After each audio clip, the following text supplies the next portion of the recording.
which we've been on for a few days. And the last one, just a few words, is from Yosei. He's continued to say, he said, "V'chol ma'asecha yihiyu l'shem shamayim." All of your deeds, everything you do, should be for the sake of heaven. Again, just to review again, he just talked about two other things. One was the financial, the pressure that someone else's money should be as precious as yours. Prepare yourself to learn Torah, and also now that all of your deeds should be for the sake of heaven. In fact, the Maharal divides this into three different components in just the three statements, three ideas, and he says that relates to the relationships that we have. We have relationships to ourselves, we have relationships to others, and we have relationships to Hashem.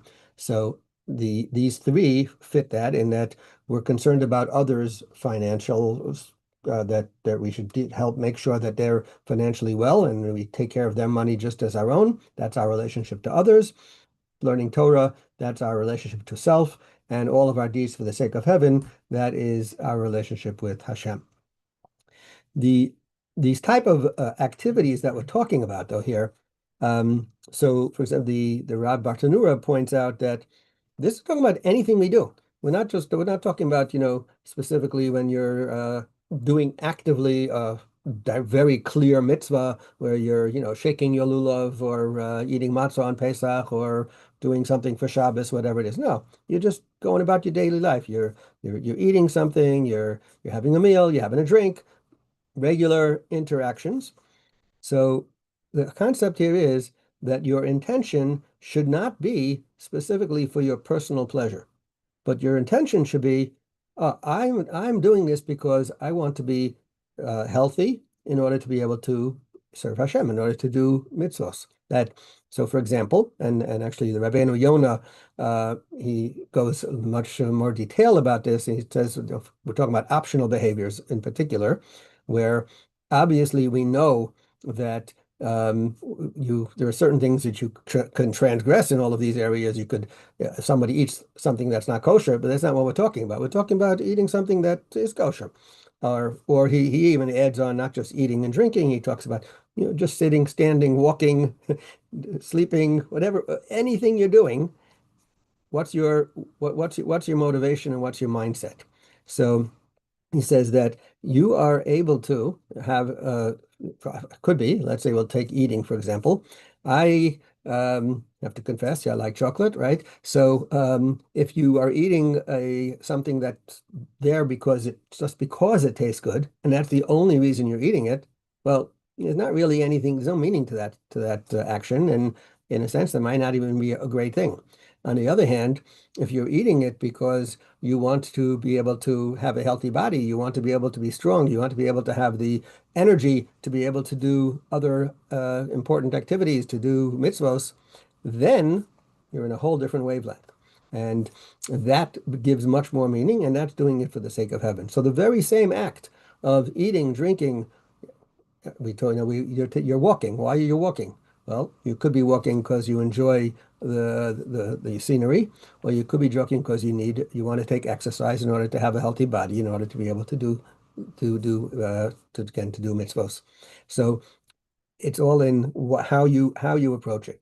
And we know that when it comes, for example, for we talk about when you make a bracha, right? When you make a bracha, so we're taking the food that we're eating and we're elevating that act from not just a physical act of, we were eating, but we made it holy because we made a bracha on it. And the same idea applies to all these other physical activities. We can elevate those actions by our mindset as to the intention for why we're doing it. And ideally, again, even as taking a nap. Are you taking a nap just because I'm tired? And some people do, enjoy naps just for the sake of it. Some people like to sleep. I'm not sure how you experience the pleasure while you're sleeping, but people get pleasure out of sleeping, right? But if the mindset is, I'm sleeping in order to re-energize myself, to be able to do things when I'm awake and have the energy to do so, again, it's a whole different meaning to the action. The Rambam adds that even saying things like joking around, having fun, doing something, especially when you're making other people feel good, those also can be done for the sake of heaven. He quotes there's a famous Gemara in Tainus where it says Rabbi Baroka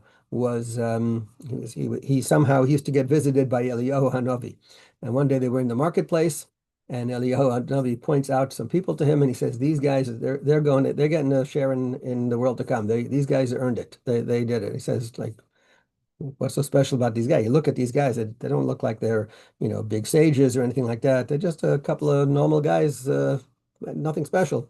So he went over to them and he says, "What do you do?" And they said, "We are jesters. We're what we call badchanim. We go around making people happy. If someone is depressed, we cheer them up. That's what we do." And another thing that they said they do was, or it's a different version, is that they also, if they see people are not getting along, they try to make peace between them. So he said, "Oh, that action, even though all they're doing is making jokes with everybody, but they're doing it to make people happy. That's their goal. Then, therefore, that's deserving of a seat in the world to come."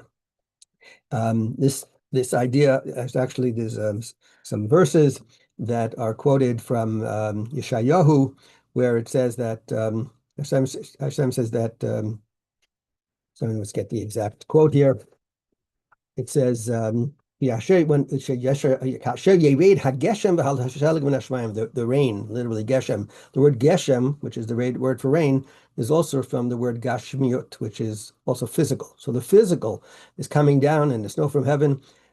Vishamalo Yoshuv, will not, actually, this is from the Haftorah we read on fast days, that Vishamalo Yoshuv, it will not return, except to water the earth and make it bring forth and bud, etc.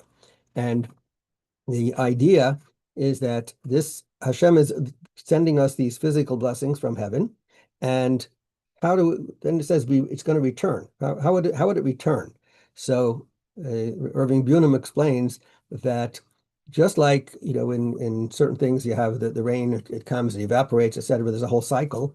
He says in the spiritual as well, when Hashem provides us with material things, we can create a cycle of returning it to heaven by making it spiritual. So as we mentioned, when we make that bracha, we make it spiritual, so we are now transforming that physical into the spiritual, and it's like we're in a sense returning it back to heaven.